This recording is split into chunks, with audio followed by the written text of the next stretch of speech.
Captain Hyunwoo stood on the bridge of his ship and watched the stars. The Harmony's Edge was not the biggest ship in the galaxy, but it was his ship.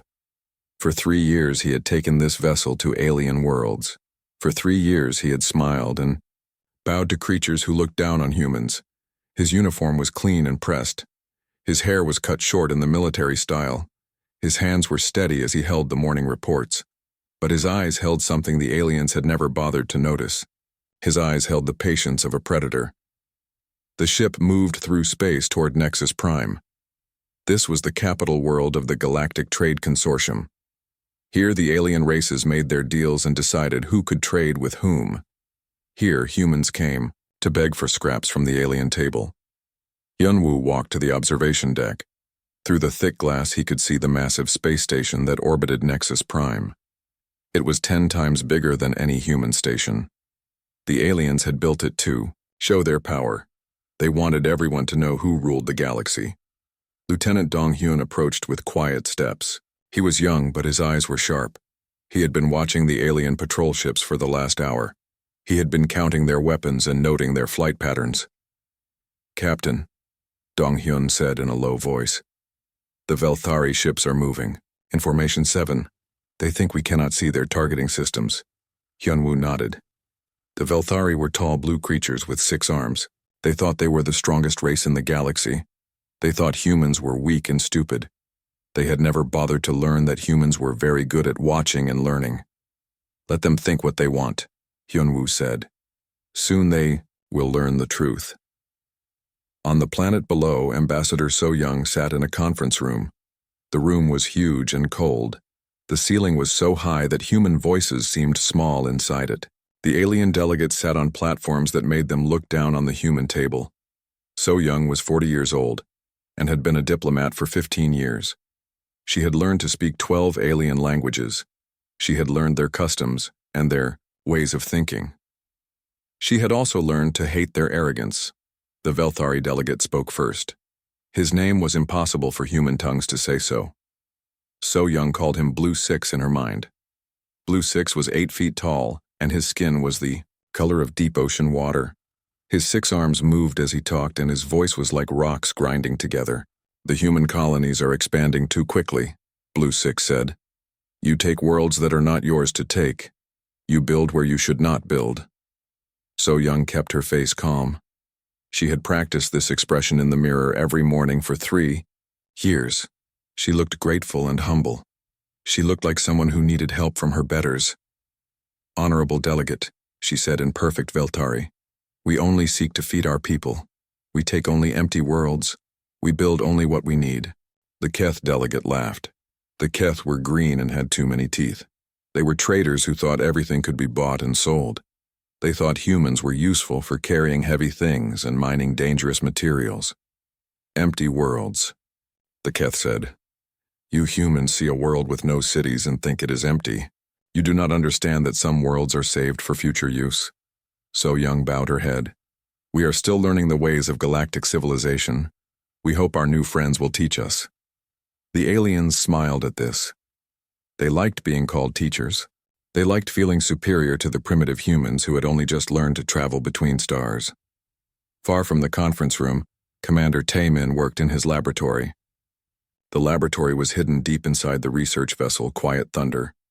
The ship looked old and slow from the outside. The aliens thought it was barely able to fly between stars. They were wrong about many things. Taemin was studying a piece of Velthari technology. His team had obtained it during a cultural exchange program. The Velthari had given it to them as a gift to show human scientists how advanced alien technology was. Chief Engineer Mira worked beside him. She was small, but her mind was sharp as a blade. She had taken apart 17 different types of alien technology in the past month. She had learned how they worked and how they could be broken. "Their shield generators are impressive," Mira said. "But they have a weakness. The power flow creates a gap every 37 seconds. The gap lasts for only 2 seconds, but it would be enough." Taemin nodded and made notes. Everything was recorded. Everything was studied. The aliens thought they were teaching primitive humans about advanced technology. They had no idea that humans were learning how to destroy them the morning, news came over the ship's communication system. The reporter's voice was calm, but Taemin could hear the anger underneath. The Velthari Fourth Fleet has attacked the human colony of New Busan. The attack came without warning. 3 million colonists are dead. The Velthari claim the colony was built in their territory. Taemin stopped working. Mira put down her tools. They looked at each other across the laboratory table. New Busan had been home to families. It had been home to children who played in parks and went to school. It had been home to farmers who grew food and teachers who taught history. Now it was nothing but floating debris and empty space. The communication system crackled again. This time it was Admiral Jae-hyun speaking from Earth. All diplomatic vessels return to Earth immediately. Protocol 7 is now in effect. Repeat, Protocol 7 is now in effect. Taemin and Mira knew what Protocol 7 meant. Every human in the military knew what it meant. It meant the time for pretending was over. Captain Hyunwoo received the same message on his bridge. He looked at the alien space station outside his window. He looked at the alien ships that thought they were so powerful. He thought about the human families who had died at New Busan. He turned to his crew. Prepare for departure. We are going home. Lieutenant Dong Hyun asked the question that was in everyone's mind. Captain, what about the diplomatic mission? Hyunwoo smiled. It was not a nice smile. It was the smile of someone who had been holding back for a very long time. The diplomatic mission is over, he said. It is time for the aliens to meet the real humanity. The Harmony's Edge turned away from Nexus Prime. Its engines flared with blue fire as it jumped to hyperspace. Behind it, the aliens continued their meetings. They continued to make their plans. They continued to think that humans were weak and grateful and easy to control. They would learn the truth soon enough. On Earth, Admiral Jae-hyun stood in the war room. The room was deep underground and protected by 3 feet of steel and concrete. The walls were covered with screens that showed every human ship and every human colony. The Admiral was 60 years old and had been preparing for this day since he was a young officer. He had watched the aliens. He had studied their weaknesses. He had built humanity's real military in secret, while the aliens thought they were dealing with peaceful explorers. General Kyung-soo entered the room.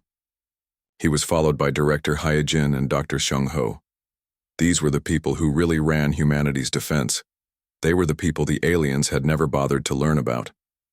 The pretense is over, Admiral Jae-hyun said. 3 years of smiling and bowing and pretending to be grateful. 3 years of letting them think we are weak. 3 years of learning everything we need to know about them. He pressed a button and the screens changed. Now they showed the locations of every major alien fleet. They showed the positions of every alien homeworld. They showed the weak points in every alien defense system. New Busan was our line in the sand, the Admiral continued. The aliens have crossed it. Now they will learn what happens when humans stop being polite. The room was quiet. Everyone knew that this moment would change everything. The galaxy had lived in peace for 100 years. That peace was about to end. Dr. Seung-ho spoke first.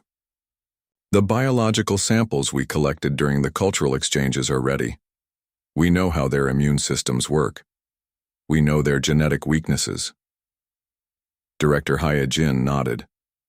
Our intelligence agents are in position throughout alien space. They have been there for 2 years. The aliens think they are human traitors and diplomats.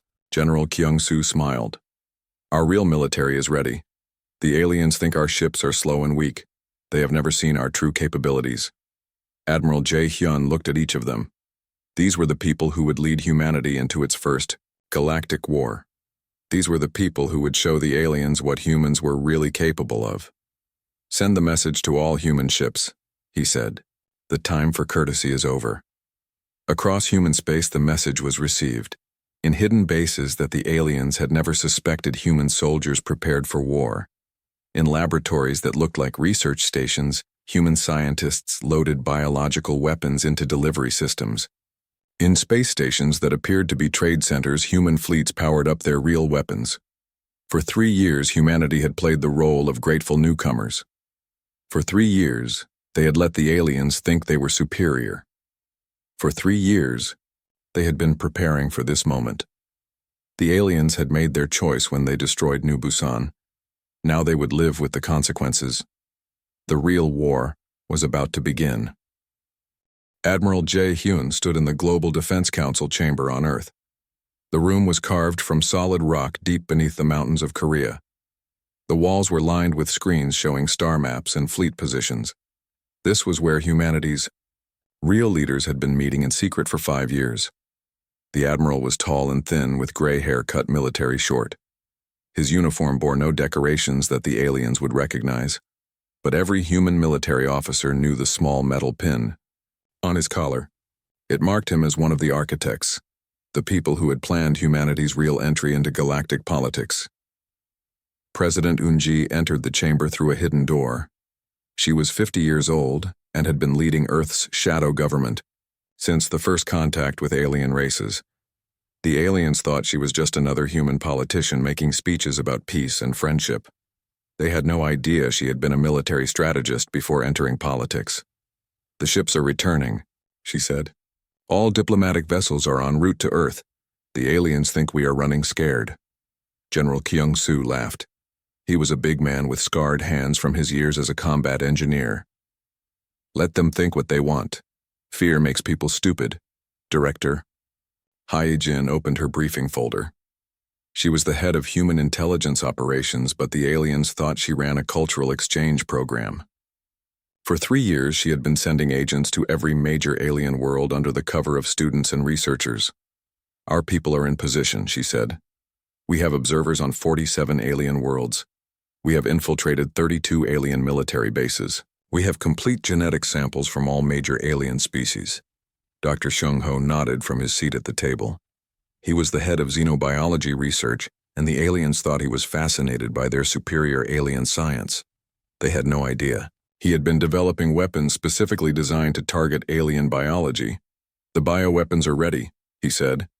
"We can deploy them at any time." The aliens welcomed our medical research teams.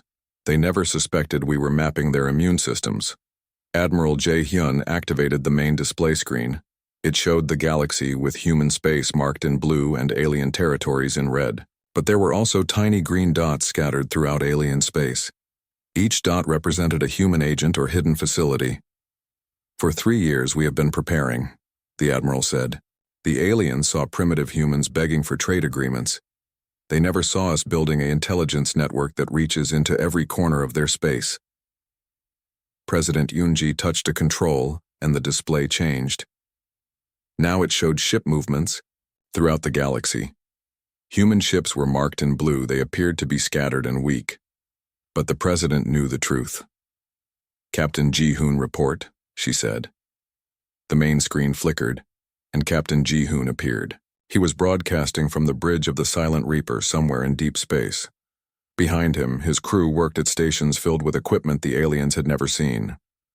"We are currently following a Velthari supply convoy," Captain Ji-hoon said. "They have no idea we are here.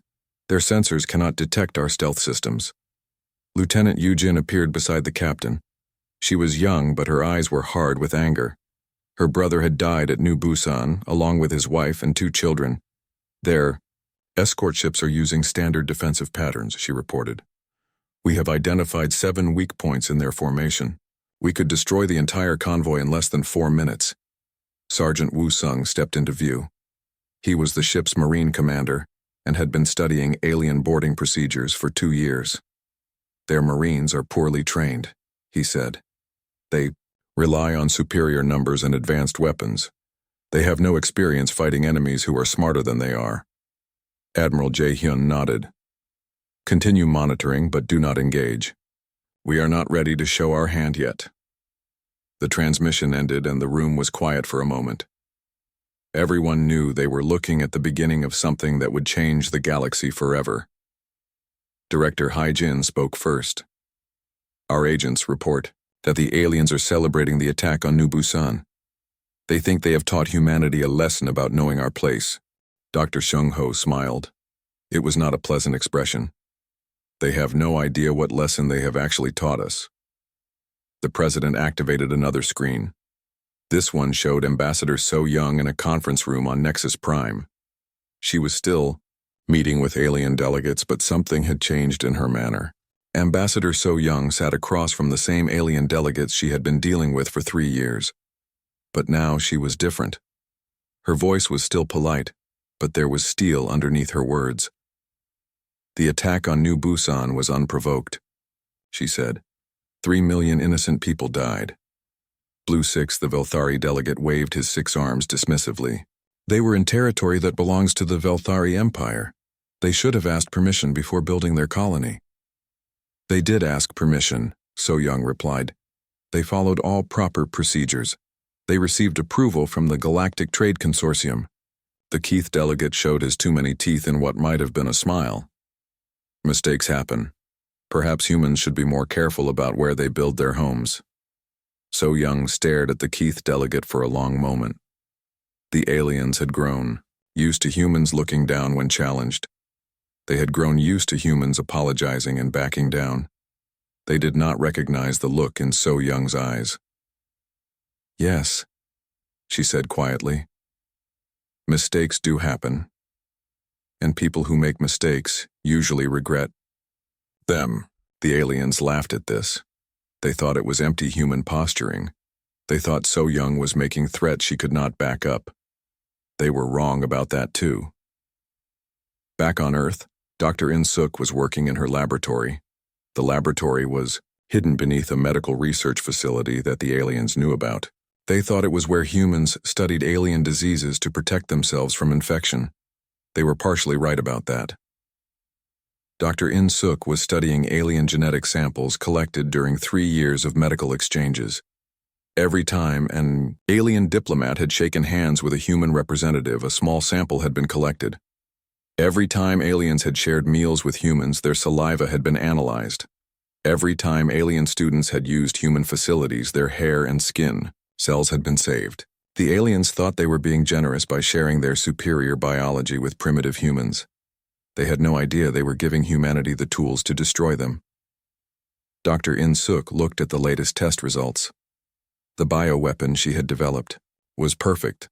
It would cause no permanent harm, but it would mark every alien who had been exposed to it. Their skin would change color in patterns that matched human artistic preferences. It was not meant to kill. It was meant to send a message. The message was simple. We could have killed you at any time, but we chose not to. Meanwhile, Captain Hyunwoo was halfway back to Earth aboard the Harmony's Edge. His ship looked the same from the outside, but everything inside had changed. The crew moved with military precision. The bridge hummed with activity as they monitored alien communications. Commander Jin Ai sat at the electronic warfare station. She was listening to Velthari, military communications, and recording everything. The aliens used encryption that they thought was unbreakable. They did not know that humans had broken their codes 18 months ago. Lieutenant Sang Min worked at the Psychological Operations Console. He was preparing broadcasts that would be transmitted throughout alien space when the time came. The broadcasts would reveal everything humanity had learned about alien weaknesses and failures. Chief Bo-Ra monitored the tactical systems. These were hidden beneath the ship's peaceful exterior. The Harmony's Edge looked like a diplomatic vessel, but it carried enough firepower to destroy a small moon. How long until we reach Earth? Captain Hyunwoo asked. 36 hours, Chief Bo-Ra replied. The aliens are not following us. They think we are running away in fear. Captain Hyunwoo smiled. Good. Let them think that. When we return to alien space, they will learn the difference between running away and getting ready. Across human space, similar scenes were playing out. Ships that had appeared to be merchant vessels were revealing hidden weapon systems. Colonies that had seemed like peaceful farming communities were activating defensive systems that could withstand planetary bombardment. Research stations were opening secret laboratories where human scientists had been developing technologies that would make alien weapons obsolete. Trade centers were revealing themselves as intelligence-gathering facilities that had been monitoring alien communications for years. Colonel Cheol-Soo stood in the command center of what the aliens thought was a small human mining colony. The facility was built into an asteroid in the outer reaches of human space. The aliens had visited it several times and had been impressed by human determination to extract resources from such a harsh environment. They had never suspected that the asteroid was actually a fortress that could house 10,000 Marines and launch attacks anywhere in the local star system. "Defensive systems are online," reported Major Hyran. "We are ready to repel any attack." "Communications array is active," added Captain Yan Ho. "We can coordinate with all human facilities within 50 light-years." Colonel Cheol-Su nodded. "When the time comes, the aliens will learn that humans do not build mining colonies. We build bases." The transformation was happening throughout human space. For 3 years, humanity had been playing a careful game. They had appeared weak and grateful while building a military force that the aliens could not imagine. Now the mask was beginning to slip. Soon the aliens would see humanity's true face, and when they did, they would learn that the most dangerous predator is the one that lets you think it is prey. The galaxy was about to change forever. Captain Hyunwoo stood on the bridge of his ship as it dropped out of hyperspace. But this was not the same ship that had left alien space 3 days ago. The Harmony's Edge had been completely transformed during its journey back to Earth. The hull still looked the same from the outside. The aliens would still see a simple human diplomatic vessel. But inside, everything had changed. The crew had been replaced with humanity's most dangerous specialists. The cargo holds now contained weapons that no alien had ever seen. Commander, Jin-A sat at the electronic warfare station. She was 35 years old and had spent 15 years learning how to destroy alien communication systems. Her fingers moved across controls that could shut down every alien network within 100 light-years. Lieutenant Sang-min worked at the Psychological Operations Console. He was a master of alien languages and had studied alien psychology for 10 years. He knew exactly which words would terrify each alien species. He knew their deepest fears and their greatest weaknesses. Chief Bo-Ra monitored the tactical systems that were hidden throughout the ship. The weapons were disguised as scientific equipment and diplomatic supplies. The aliens would never suspect that they were looking at the most advanced military technology in the galaxy. "Are we ready?" Captain Hyunwoo asked. "All systems are operational," Commander Jin-A replied. "We can broadcast to every communication network in known space. Psychological profiles are loaded," Lieutenant Sang-min added. "We know exactly how each alien species will react to the warning." "Weapons are armed and ready," Chief Bo-Ra said. "If they try to stop us, we can fight our way out." Captain Hyunwoo nodded. He had been preparing for this moment his entire career. Today the galaxy would learn that humanity was not what it seemed. The ship entered Velthari space unopposed.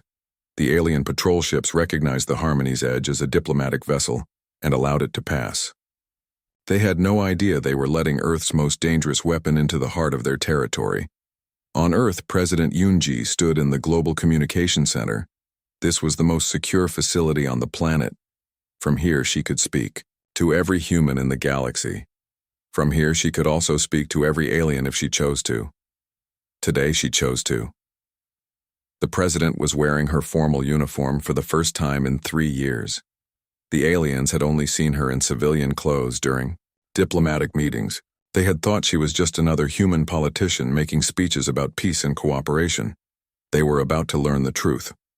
Admiral Jae-hyun stood beside her. General Kyung-soo was at the tactical console. Director Hye-jin monitored intelligence reports from across the galaxy. Dr. Chung-ho waited at the biological warfare station. These were the people who really ruled humanity. These were the people the aliens had never bothered to learn about. "Are all our people in position?" President Yoon-ji asked. "Every human agent is ready," Director Hye-jin replied. "Our people have been in place on alien worlds for 2 years. The aliens think they are students and researchers." "The bioweapons are prepared for deployment," Dr. Chung-ho added. "We can activate them at any time." "Our fleets are standing by," Admiral Jae-hyun said. "The aliens have no idea where our real ships are located." President Yoon-ji looked at the main screen. It showed star maps of the entire galaxy. Human space looked small and weak compared to the vast alien empires, but appearances could be deceiving. "Begin the broadcast," she ordered. Across the galaxy, every communication network suddenly carried the same signal. On Nexus Prime, the alien delegates stopped their meetings to listen. On Velthari Prime, the Empire's leaders gathered around their screens. On every alien world, the message was received simultaneously. President Yunji's face appeared on every screen in the galaxy. Behind her stood the symbols of human military power. The aliens had never seen these symbols before. They had no idea what they meant. "I am President Yunji of the United Earth Defense Forces," she began. "I speak for all of humanity." The aliens were surprised to hear her speak in perfect galactic standard. They were more surprised by the coldness in her voice. This was not the grateful human leader they thought they knew. 3 days ago, the Velthari Empire attacked and destroyed the human colony of New Busan. 3 million innocent people died in this unprovoked assault. Blue 6. The Velthari delegate leaned forward in his chair. How had the humans managed to broadcast to every network in the galaxy at once? Their technology was supposed to be primitive. "We gave the Galactic Trade Consortium 72 hours to respond to this attack," President Yunji continued. "The consortium chose to ignore our request for justice. Therefore, humanity will handle this matter ourselves." The president paused. Behind her, Admiral Jae-hyun activated a new display. Now the screen showed detailed maps of every alien homeworld. It showed the locations of every alien fleet. It showed information that should have been impossible for humans to obtain. "This is Earth's final warning to all alien civilizations," President Yunji said. "Stop your attacks on human territory, or we will stop pretending to be courteous." The aliens watching the broadcast began to feel uncomfortable. How did humans know so much about their military positions? How had they obtained detailed information about classified alien facilities? The display changed again. Now it showed personal information about alien leaders. It showed their home addresses. It showed the names of their families. It showed their medical records and their financial accounts. "For 3 years, humanity has participated in cultural exchange programs with your civilizations," President Yunji explained. "You thought you were teaching primitive humans about advanced alien society. You were wrong." Director Hyejin stepped into view beside the president. The aliens recognized her as the head of human cultural programs. They had thought she was a harmless academic interested in alien art and literature. "Every handshake was an intelligence-gathering operation," Director Hyejin said. "Every shared meal was a chance to collect genetic samples. Every cultural exchange was an opportunity to place our agents in your societies." Dr. Shung Ho appeared on the screen. Next, the aliens knew him as a medical researcher who was fascinated by alien biology. They had welcomed his studies of alien immune systems and genetic structures. "We know your biological weaknesses," Dr. Shung Ho said calmly. "We know your genetic structures. We know exactly how to create weapons that will target your species, specifically." The alien leaders watching the broadcast began to panic. How long had humans been preparing for this moment? How much did they really know? General Kyung-soo stepped forward. The aliens had never seen him before. They had no idea that humanity had a military commander with his experience and knowledge. "You think human space is defended by a few dozen primitive ships," General Kyung-soo said. "You are wrong. We have been building our real military in secret for 5 years. The display changed to show what appeared to be human colonies and research stations. But as the aliens watched these, facilities transformed before their eyes. Defensive systems emerged from hidden compartments. Weapon platforms rose from underground bunkers. "Every human colony is a fortress," General Kyung-soo explained. "Every research station is a military base. Every trade center is an intelligence facility." Colonel Cheol-soo appeared on a smaller screen. He was broadcasting from what the aliens had thought was a mining operation in an asteroid field. "This facility can house 10,000 Marines," Colonel Cheol-soo said. "It can launch attacks anywhere within 50 light years. The aliens have visited us many times. They never suspected what they were really looking at." Captain Hyun-woo's voice came over the communication system from his ship in Velthari space. "We are currently in orbit around your capital world," he announced. "Your defense systems cannot detect us. Your patrol ships cannot find us. We could destroy your entire planet if we chose to." Similar reports came from human agents throughout alien space. Captain Guri reported from what the aliens thought was a merchant vessel near Keth Prime. Captain Doyon transmitted from a position near the consortium's main fleet base. Human ships are currently in position around every major alien world, Admiral Jae-hyun said. We have been there for weeks. Your sensors could not detect us. President Yoon-ji returned to the center of the screen. Behind her, the display showed a countdown timer. It read 72 hours. You have 72 hours to meet our demands, she said. Complete withdrawal from human space. Full reparations for the new Busan attack. Formal recognition of humanity as an equal galactic power. The president's expression grew harder. The aliens had never seen a human look so dangerous. If you refuse our demands, we will demonstrate why the most dangerous predator is the one that lets you think it is prey. Dr. In-suk appeared beside the president. The aliens had never seen her before, but they would remember her face. As a demonstration of our capabilities, we have activated a harmless biological marker in the systems of every alien leader who has had contact with human diplomats. Over the past 3 years, Dr. In-suk explained, across the galaxy, alien leaders began to notice changes in their skin color. Bright patterns were appearing that matched human artistic preferences. The changes were not dangerous, but the message was clear. We could have killed you at any time. We chose not to. The marker will remain for the rest of your lives, Dr. In-suk said. Consider it a reminder that human mercy is a choice, not a weakness. President Yoon-ji looked directly into the camera. Every alien in the galaxy could see the intelligence in her eyes. They could see the planning and the patience. They could see the predator that had been hiding behind a mask of courtesy. 72 hours, she said. Choose wisely. The broadcast ended. Across the galaxy, alien leaders sat in stunned silence. They had thought they were dealing with primitive, grateful humans who needed their guidance and protection. They had been wrong about everything. The timer was counting down. In 72 hours, they would learn what happened when humanity stopped, pretending to be polite. The galaxy held its breath and waited. The 72-hour deadline passed with predictable alien arrogance. Blue Six stood before the Velthari High Command and laughed at the human warning. His 6 arms gestured dismissively as he spoke to the greatest military minds of his empire. Humans threaten us with their primitive ships, he said. They have perhaps 50 vessels in their entire fleet. We will send 500 ships to teach them the price of their insolence. Fleet Commander Veltharion nodded his massive blue head. He was the greatest military strategist in Velthari history. He had conquered 12 star systems and had never lost a battle. He saw the human threat as an opportunity to add Earth to his list of victories.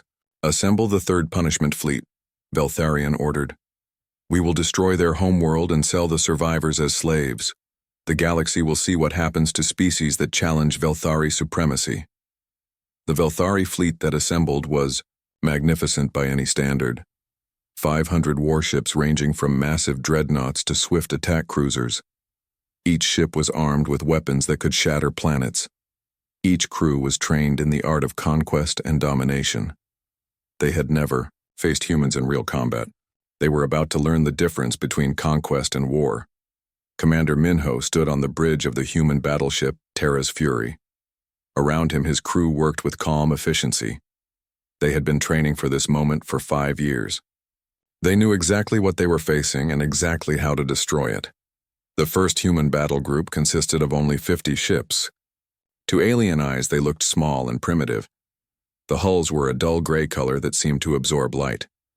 The weapons were hidden beneath panels that looked like sensor arrays, but appearances could be very deceiving. Enemy fleet detected, reported Lieutenant Huan Qi from the sensor station. 500 Velthari ships approaching at attack speed. Confirmed, added Chief Tactical Officer Somin. They are using standard Velthari battle formation. No surprises. Commander Minho smiled. The aliens thought they were so superior. They thought their numbers and their traditional tactics would overwhelm the primitive humans. They had no idea what they were flying into. Signal the fleet, Commander, Minho ordered. Drop the disguises. Show them what human ships really look like. Across the human fleet, the transformation began. The dull gray hulls shifted and changed. Advanced armor plates slid into position. Weapon systems emerged from hidden compartments. Sensor arrays unfolded like deadly flowers. In seconds, the primitive human ships became sleek predators that moved through space like living things. The technology was decades ahead of anything the aliens had ever seen. Captain Sunmi watched from the bridge of the stealth carrier Wraithborn. Her ship was invisible to alien sensors and had been following the Velthari fleet for the past 6 hours. The aliens had no idea she was there. "Launch all fighter squadrons," Captain Sunmi ordered. "Show them what human pilots can do." The Wraithborn opened hidden launch bays and released its fighters. These were not the clumsy spacecraft the aliens expected. They were advanced interceptors that moved like nothing in the galaxy. Pilot Junseo led the first squadron into battle. He was 25 years old and had been training in zero-gravity combat since he was a child. His reflexes were enhanced by genetic modifications that no alien knew about. His understanding of three-dimensional warfare was instinctive and deadly. The Thai Velthari fighters moved in predictable patterns. They relied on superior numbers and heavy weapons to win battles. They had never fought an enemy that was faster and smarter than they were. Junseo's fighter darted between the alien ships like a hunting bird. His weapons fired in precise bursts that targeted weak points in alien armor. His movements were impossible to predict because they were based on human intuition rather than alien logic. "Fox leader to all squadrons," Junseo said over the communication system. "These aliens fight like they are flying in formation at a parade. Stay mobile and hit their weak spots." The battle lasted exactly 6 minutes and 37 seconds. When it ended, the Velthari Third Punishment Fleet no longer existed. 400 ships were destroyed outright. 100 ships were disabled and captured. Not a single human vessel was even damaged. Fleet Commander Veltharion found himself imprisoned aboard a human ship that he could not understand. The technology was so advanced that it seemed like magic. The crew moved with efficiency that made his own warriors look like children playing at war. Marine Colonel Hai Young entered his cell. She was a small woman by human standards, but her presence filled the room. The alien commander who had conquered 12 star systems felt afraid for the first time in his life. "You are defeated," Colonel Ha Young said in perfect Velthari. "Your fleet is destroyed. Your empire will learn what happens when you attack human civilians." Veltharion tried to maintain his dignity. "This is impossible. Humans are primitive. Your technology is inferior. How did you defeat us so easily?" Colonel Ha Young smiled. It was not a kind expression. "We let you think we were primitive. We let you think your technology was superior. We studied your tactics for 3 years and found them predictable and weak." The alien commander stared at her in shock.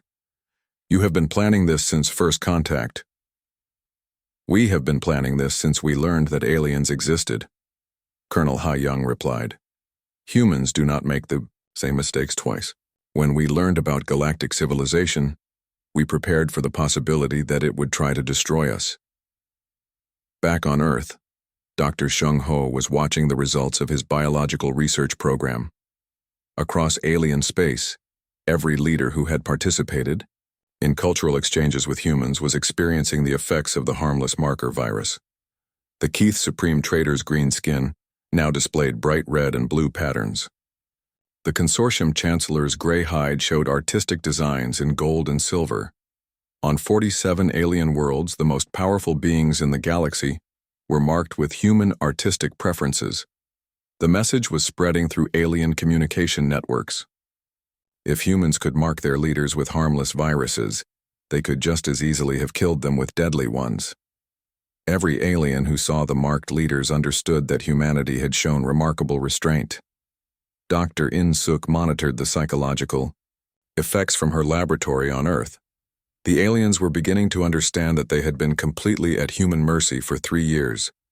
The terror was spreading faster than any biological weapon could. "Fear is more effective than violence," Dr. Insuk said to her assistant. "The aliens now know that we could have destroyed them at any time. They will never feel safe again." "Captain," Yuri reported from her position near Keith Prime.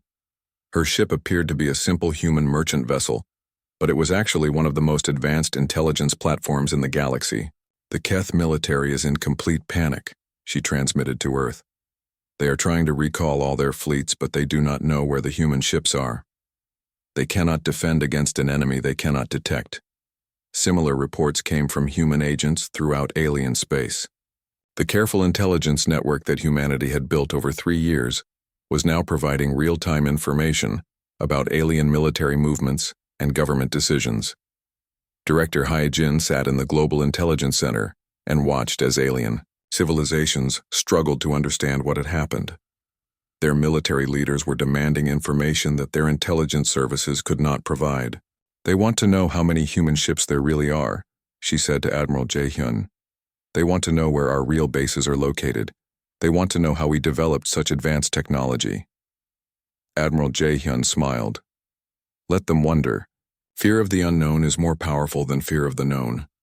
The psychological warfare was working perfectly. The aliens had built their entire understanding of galactic politics on the assumption that they were superior to humanity. That assumption was now shattered.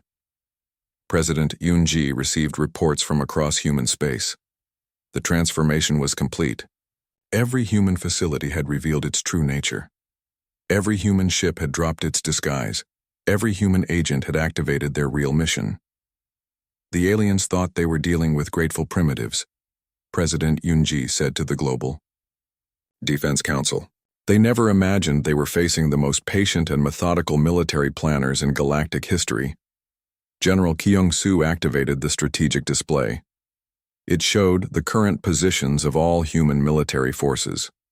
The aliens would be shocked to see how many ships humanity really had and where they were positioned. Phase 1 is complete, General Kyung-soo announced. The aliens now understand that they have been outmatched from the beginning.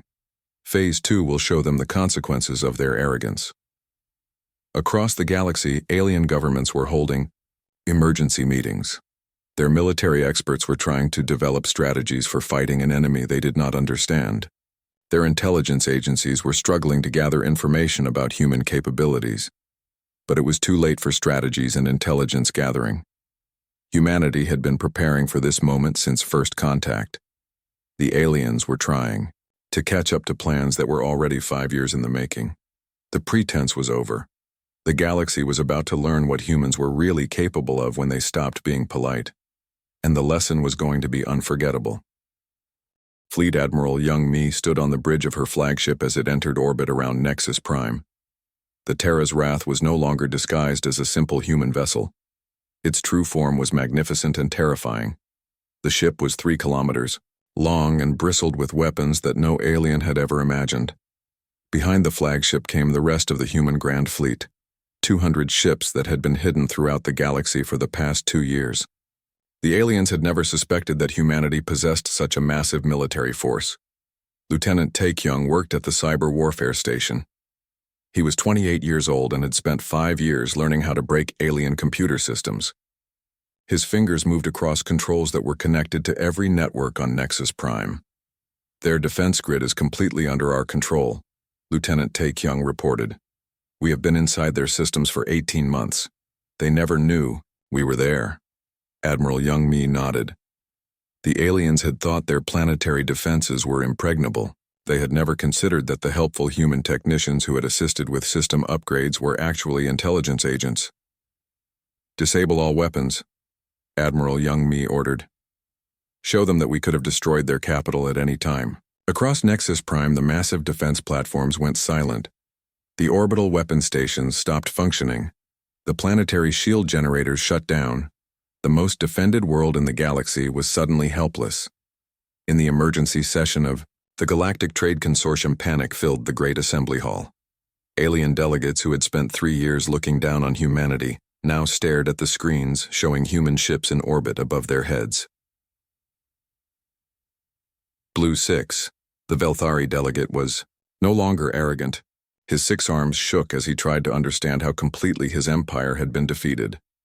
The Third Punishment Fleet had been destroyed so quickly that many Velthari leaders thought the reports were lies. The Keth Supreme Trader's skin still showed the bright patterns that marked him as someone humanity could have killed at any time. He looked at the other marked leaders around the assembly hall and realized they were all walking symbols of human mercy. "Request immediate negotiations," the consortium chancellor said in a voice that trembled with fear. "Tell the humans we wish to discuss terms." Ambassador So Young entered the assembly hall, but she was not alone. General Kyung-soo walked beside her wearing the full uniform of the Human Defense Forces. Director Hai-jin followed with files containing 3 years of intelligence gathered from every alien civilization. Dr. Hwan Seok accompanied them as the human expert on alien psychology. He knew exactly how each species would react to fear and exactly how to exploit their mental weaknesses. His presence was a reminder that humanity understood aliens better than they understood themselves. Colonel Yeon-soo brought up the rear. She was the head of human intimidation operations, and her job was to make sure the aliens understood the consequences of future aggression. Her cold stare made even the largest alien delegates feel small and helpless. "We are here to dictate terms," Ambassador So Young announced. "This is not a negotiation. This is humanity explaining how the galaxy will work from now on." The alien delegates who had once dismissed human concerns now listened with desperate attention to every word. They had learned that underestimating humanity was a mistake that could destroy entire civilizations. General Kyung-soo activated a holographic display that showed the current military situation. Human ships surrounded every major alien world. Human agents were in position throughout alien space. Human weapons could strike any target in the galaxy within hours. "The age of alien supremacy is over," General Kyung-soo said. "Humanity tried to join galactic civilization peacefully. You responded with condescension and violence.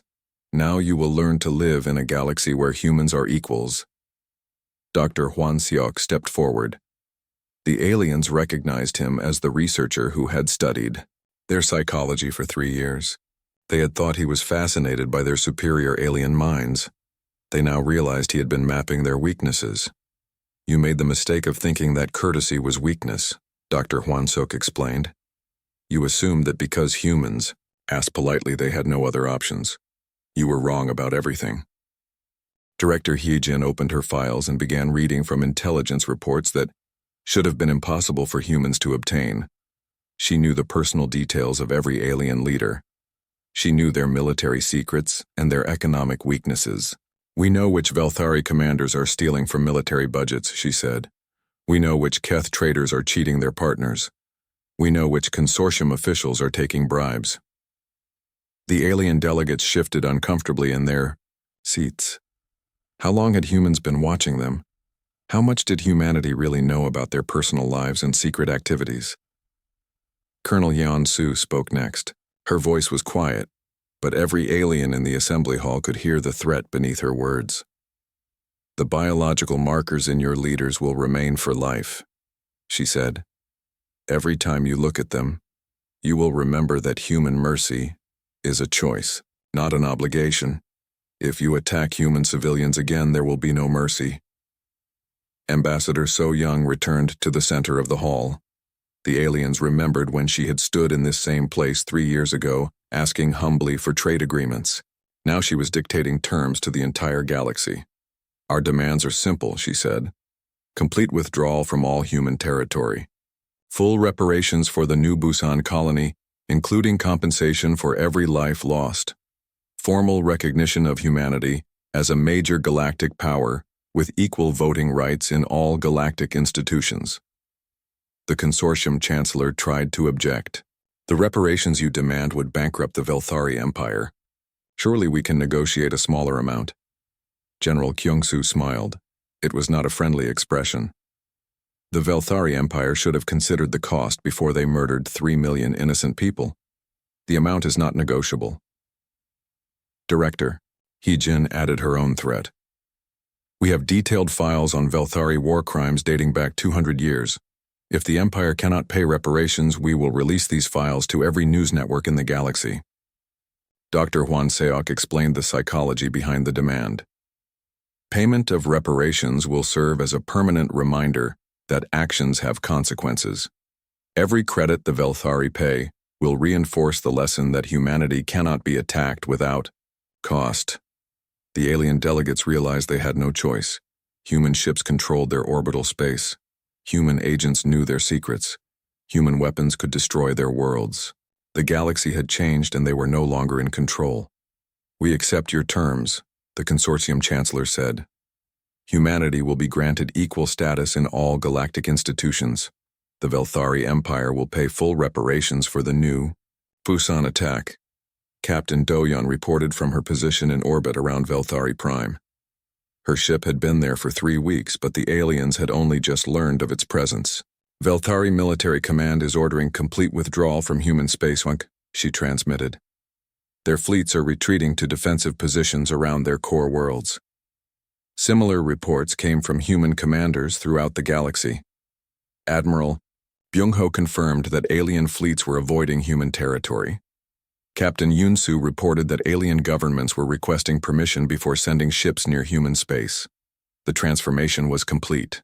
The galaxy that had once seen humans as primitive upstarts now treated them with fearful respect. 5 years later, Ambassador Sang-ho sat in the same assembly hall on Nexus Prime. But now he sat at the head table, as an equal among equals. The other delegates spoke to him with genuine respect, earned through superior planning and overwhelming force. The biological markers on alien leaders had faded, but the memory of human capabilities had not. Every alien government maintained detailed files on human military strength. Every alien commander studied human tactics in military academies. Captain Yun-su patrolled the borders of human space in her destroyer Gentle Warning. The ship's name had become famous throughout the galaxy. When alien captains saw it on their sensors, they immediately altered course to avoid any possibility of conflict. The ship's motto was inscribed in both Korean and Galactic Standard on its hull. "Courtesy is our choice, not our nature." Every alien who read those words understood the message.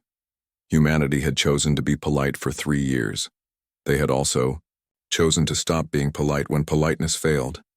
President Yoon-ji addressed the Global Defense Council from the same underground chamber where the war had been planned. The room was no longer secret. Alien intelligence agencies knew about it, but they also knew they could never penetrate its defenses. "The galaxy has learned to respect humanity," President Yoon-ji said. "Not because we are the strongest species, but because we are the most patient and the most thorough. We gave diplomacy a chance. When diplomacy failed, we were ready with alternatives." Admiral Jae-hyun looked at the strategic displays that showed human positions throughout the galaxy. The network of bases and agents that had been built in secret was now openly acknowledged. Aliens knew that human ships could reach any target in known space within days. "They understand now that human courtesy was never weakness," Admiral Jae-hyun said. "It was a gift that they chose to reject when they attacked New Busan." Dr. Seung-ho's biological research had led to medical breakthroughs that benefited all species, but every alien scientist who worked with human researchers knew about the biological markers. They understood that human medical knowledge could heal or harm depending on humanity's choice. The galaxy had entered a new age, an age where humanity was recognized as an equal partner in galactic civilization, an age where alien governments thought carefully before taking any action that might anger human leaders. The lesson had been learned at terrible cost. The Velthari Empire had been forced to pay reparations that crippled their economy for a generation. Other alien civilizations had seen their military superiority revealed as an illusion. But the galaxy was more peaceful now. Species that had once settled disputes through violence now sought mediation from human diplomats. The threat of human intervention had made war too dangerous for most civilizations to contemplate. Ambassador So-young retired from diplomatic service and wrote her memoirs. The book became required reading in alien universities. It was titled The Art of Patient Planning, and it explained how humanity had prepared for their first galactic war while appearing to seek only friendship. The galaxy had learned the most important lesson in the universe. The most dangerous predator is not the one that shows its teeth. It is the one that smiles while it studies your weaknesses and waits for the perfect moment to strike.